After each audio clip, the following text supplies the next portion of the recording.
Trying to make things happen in your music career? Do you often find at the end of the day you've basically accomplished nothing of substance? Do you find yourself overthinking every decision you need to make? That's what we're going to be looking at in this episode of the New Music Industry Podcast.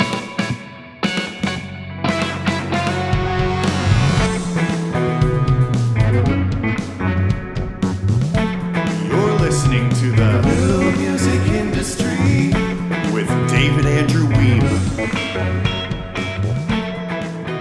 Hey, it's David Andrew Wiebe. I know there wasn't an episode last week. I needed a little bit of time with my family, but I'm back, at least until I go on break towards the end of October. Maybe I'll be able to stockpile a couple of episodes for you before then. Today, we're basically talking about mindset, right?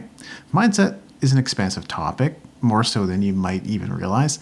But in this episode, I'm going to try to keep it tight and tackle what's most relevant as applied to this issue of getting into action versus getting caught in analysis paralysis. Let's get moving. Tip number 1. Maybe another book or course isn't what you need right now. What did he just say? Don't get too excited. I said maybe, not definitely.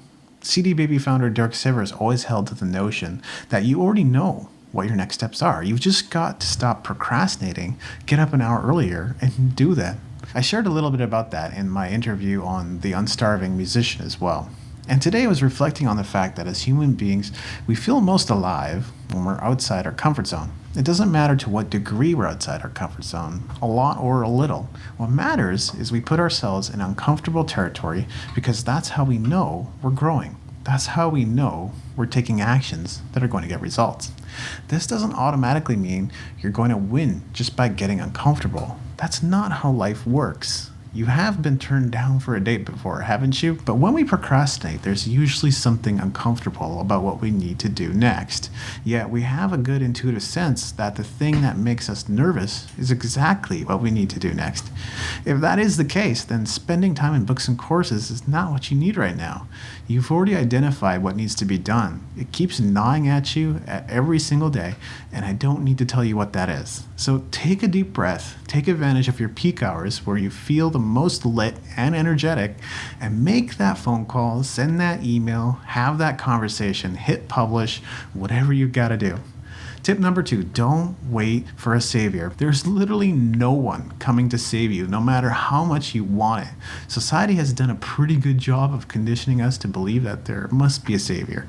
When you were born, you had parents. When you went to school, you had teachers and professors. And a job, you've got a boss. Now, just so we're clear, don't take this from the religious or spiritual context. That's a different story. But in your music career, there's only you. You've got to be the ambassador for your brand. As an aside, I would argue that there's probably already someone in your life who's incredibly supportive and even has the skills necessary to help you on your path. The problem is we completely disregard these people because they don't have experience in the music industry. Again, they are not your savior, but you'd best recognize them and ask them for their help now because you're probably not going to find anyone else like them. Getting back to this point, it's getting to be a dead horse by now, but if I were to beat it again, hope is not a strategy. It just isn't. When you think about it, school and media have basically conditioned us to be selfish and insecure. And I can promise you that's not where you're going to find fulfillment, let alone success. We're most fulfilled when we're helping others achieve their dreams and desires. I wonder why I show up every single day to publish useful information for my fellow musicians. One of my mentors, Daniel Guy Martin, said he would deliberately go looking for opportunities where his music could serve others. And he blew my career out of the water in a matter of months doing that.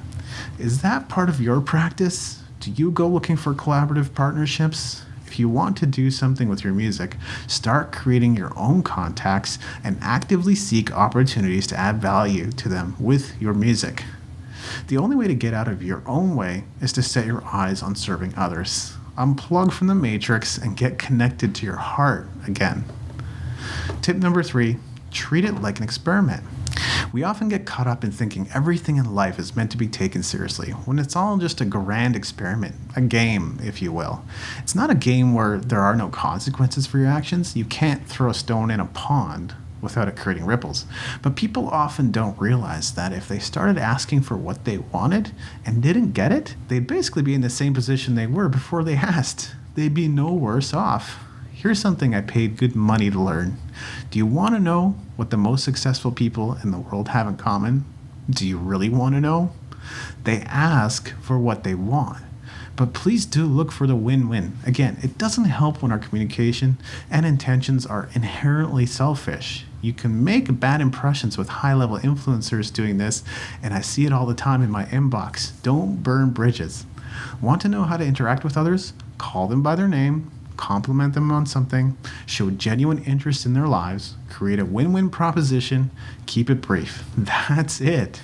Bottom line, you're afraid of things that aren't happening right now. This is called inauthentic fear.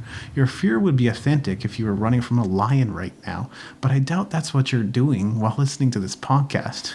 Your career is an experiment, and it's okay if you fail. You always learn from failure. But most of the time, what you call failure is just a lesson, a stepping stone, or even an open door.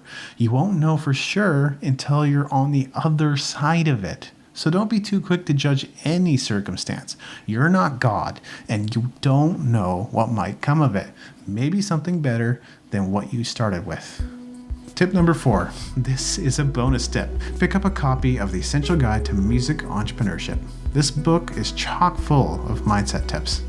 Yeah, I know I said you might not need a book or a course right now, but this is a quick read. You can get through it in 60 to 90 minutes, and it should leave you feeling inspired and ready to cause a breakthrough in your life. Christopher Sutton of Musical You had this to say about this book. Really excellent book, concise and to the point, and most importantly, it focuses on what really matters. Not the nitty-gritty tactical stuff that changes practically every week, but the crucial mindset and strategic thought work that's required to succeed as an entrepreneur. For any musician wondering what it's going to take to make a living with their music in the modern world, this book is a tremendous all-in-one resource to answer that question for you. You can go to musicentrepreneur.hq.com/essential to get your copy. Make things happen. So here's your episode summary. Number 1, perhaps instead of trying to study and learn more, just go and do exactly what you know you need to do instead. You probably have a pretty good handle on that already. Number 2, don't wait for a savior. When it comes to your music career, you're on your own. Be your own ambassador, strike up your own relationships, and intentionally go looking for opportunities where your music will be appreciated. Number 3, just think of it like an experiment. Stop taking life so seriously. Have fun. We are talking about your passion after all. Number 4, pick up a copy of The Essential Guide to Music Entrepreneurship. If there's some aspect of mindset that confuses you or you're in a hopeless rut, pick up a copy of the book and devour it as fast as you can. You can find it at musicentrepreneur.hq.com/essential. This has been episode 208 of the New Music Industry Podcast, and look forward to seeing you on the stages of the world. Thank you for listening. Music in this episode was brought to you by Brian Young.